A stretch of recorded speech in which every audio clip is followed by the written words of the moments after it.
ये 1949 से 2025 तक, हाँ 24 तक हाँ ये स्थिति क्यों रही कि जब उस समय ये कहा गया कि मातृभाषा में परीक्षाएं हो, परीक्षाओं का अर्थ है कि यानी मातृभाषा में बिल्कुल पढ़ाई हो, बिल्कुल बिल्कुल बिल्कुल। तो हम अपनी मातृभाषाओं को क्षेत्रीय भाषा या राष्ट्रभाषा कहें, राजभाषा जी जी कहें, जी जी जी। जो भी कहें, वह स्थिति क्यों हुई कि आज भी तमिलनाडु में अभी हिंदी को हाँ लेकर आज भी जो स्थिति, मतलब बिल्कुल बिल्कुल बिल्कुल। आप 65 की बात हाँ बता हाँ रहे हाँ थे हाँ शास्त्री जी के समय में, हाँ 2025 में भी वही वही स्थिति स्थिति है। है। वहाँ की राजनीति उसी स्तर पर हो रही है। तो केंद्र की सरकारें, राज्य की सरकारें, स्थानीय स्तर पर अंग्रेजी को प्राथमिकता देने से ये स्थिति बिगड़ी है। हम हिंदी को प्रभावी रूप से स्थापित नहीं कर पाए, उससे ये स्थिति बिगड़ी है। आखिर समन्वय कहाँ नहीं हुआ? राजनीति का माध्यम भाषा आज भी क्यों है?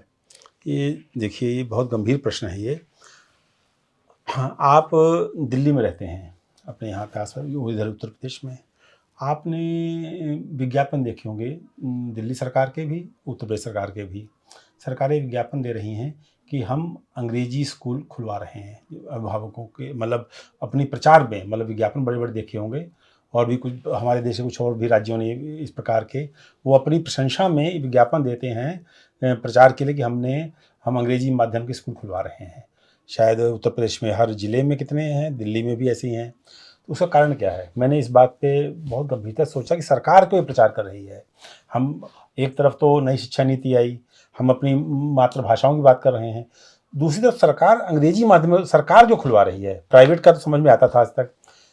तो बात ये निकल के आई, सरकारें चलाती हैं राजनीतिक पार्टियाँ, और राजनीतिक पार्टियों को वोट चाहिए, और वोट किस प्रकार मिलेगा? उन अभिभावकों से मिलेगा जिनके अनुसार वो काम करेंगी। तो उनके अनुसार क्या काम कर रही हैं? अभिभावक चाहता है कि मेरा बच्चा जो है अंग्रेजी माध्यम स्कूल में पढ़े। तो कहीं न कहीं हमारे जो पूरा, हम केवल सरकार को ही दोषी नहीं दे सकते, जो हमारा पूरा सिस्टम है इसमें। आप देखिए कि हमारे जो रोज़गार है, देखिए, और ऐसा अभिभावक क्यों चाहते हैं? क्योंकि उनको लगता है कि अंग्रेजी के साथ उनके बच्चे का भविष्य सुरक्षित है, जो कि हिंदी के साथ नहीं है। ये कहीं न कहीं से हमारी आज़ादी के बाद जो हमारे यहाँ पर अंग्रेजी का एक सोच थी कि अंग्रेजी बोलने वाला, अंग्रेजी कपड़े पहनने वाला, वो अंग्रेजी समाज में उठने बैठने वाला थोड़ा-सा श्रेष्ठ है। और कहीं न कहीं हमारी नौकरियों में, और जब से हमारा ये वैश्विक ये जो ग्लोबलाइज़ेशन हुआ है, ये वैश्विक संस्कृतियाँ भी हमारे यहाँ आई हैं। हम भी बाहर गए हैं, ऐसा नहीं है। हिंदी इसके साथ मैं बता दूँ आपकी एक बात में जोड़ते हुए, जिन देशों के साथ हमारे व्यावसायिक संबंध अच्छे हैं, जैसे चीन का उदाहरण देता हूँ, वहाँ हिंदी भी मजबूत हुई है। जिन जिन देशों से हमारे व्यापारिक संबंध अच्छे हुए हैं, जिन देशों से हमारे सांस्कृतिक संबंध मजबूत थे, जैसे गिरमिटिया देश मॉरिशस, जहाँ भारतीय, वहाँ पर हिंदी कमज़ोर हुई है। लेकिन जहाँ हमारे व्यावसायिक संबंध मजबूत हुए हैं, चीन का तो मैंने स्वयं अपनी आँखों से देखा है।